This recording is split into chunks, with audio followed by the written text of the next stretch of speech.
حضرت جنید بغدادی دجلہ کے کنارے جا نکلے اور آپ کے شاگرد بھی تھے آپ کے ساتھ، تو وہاں بہلول ملے۔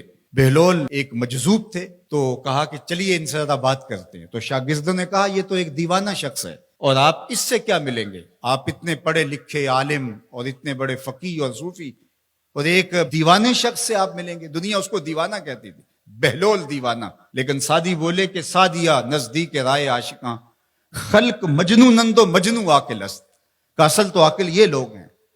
تو خیر حضرت جنید بغدادی گئے اور بہلول کو سلام کیا، کہا کہ آپ کون ہیں؟ تو کہا میں جنید بغدادی ہوں۔ تو کہا کیا کرتے ہو؟ کہا کہ میں پڑھنے پڑھانے کی ذمہ داریوں میں لگا ہوں۔ تو آپ نے فرمایا کہ کھانے کے آداب جانتے ہو؟ تو کہا کہ ہاں، ہاتھ دھوئے جائیں، بسم اللہ شریف پڑھی جائے، چھوٹا لقمہ لیا جائے اور چبا چبا کے کھایا جائے، اور اس کے بعد الحمدللہ کہا جائے۔ تو بہلول کہنے لگا کہ میں تو آپ کو بہت بڑا عالم سمجھتا تھا، آپ تو کھانے کے ادب کو بھی نہیں جانتے۔ اور اپنا کپڑا اٹھایا، جھاڑا اور ایک جانب چل دیے۔ شاگردوں نے کہا ہم نے آپ کو کہا تھا کہ اس شخص کے پیچھے جانے کا کیا فائدہ، یہ تو دیوانہ شخص ہے۔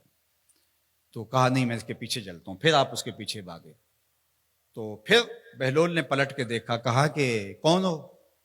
کہا کہ میں جنید ہوں، آپ کو ملنے آیا ہوں۔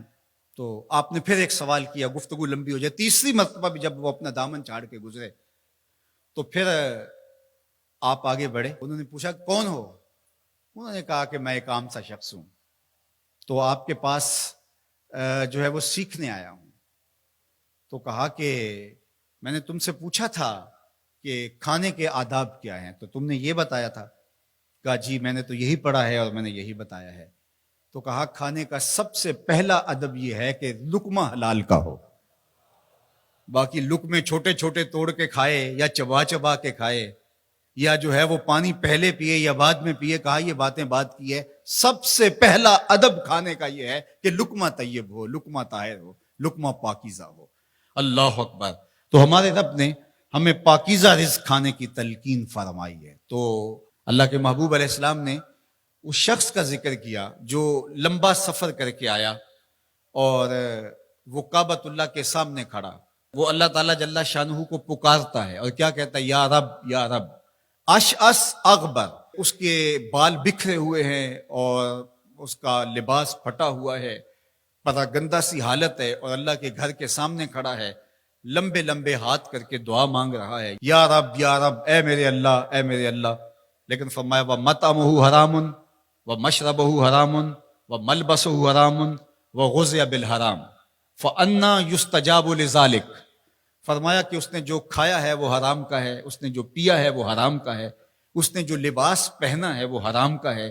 فرمایا اس کو جو غذا دی گئی ہے وہ غذا حرام کے مال سے اسے حاصل ہوئی تھی۔ فرمایا فَأَنَّىٰ يُسْتَجَابُ لِذَٰلِكَ۔ فرمایا مجھے بتاؤ کہ اس کی دعائیں کیسے قبول ہوں گی؟ وہ کعبۃ اللہ کے پردے کو تھام کے کھڑا ہے، ملتزم سے لپٹ کے رو رہا ہے، وہ حتیم میں کھڑا ہے، وہ کعبہ کے اندر بھی چلا گیا، کعبہ کی چھت پہ سقف بیت اللہ پہ بھی کھڑا ہے، مطاف میں کھڑا ہے، وہ حجر اسود کے ساتھ لپٹ کے دعائیں مانگ رہا ہے، مقام ابراہیم کے پاس کھڑا ہو کے دعائیں مانگ رہا ہے۔ یمد و یدہ ہے، اس کے ہاتھ لمبے لمبے ہیں، یا رب کے کلمات اس کی زبان پہ ہیں، اور اشعث اغبر، غبار آلودہ بکھرے ہوئے اس کے بال ہیں، اور حالت پراگندہ ہے کہ کسی کو گزرتے ہوئے بھی ترس آ جائے، اور اللہ کے گھر میں کھڑا ہے تو وہ کیوں نہیں معاف کرے گا؟ لیکن فرمایا مطعمہ حرام ومشربہ حرام وملبسہ حرام وغذی بالحرام، اس کا کھانا پینا لباس اور غذا حرام کی تھی۔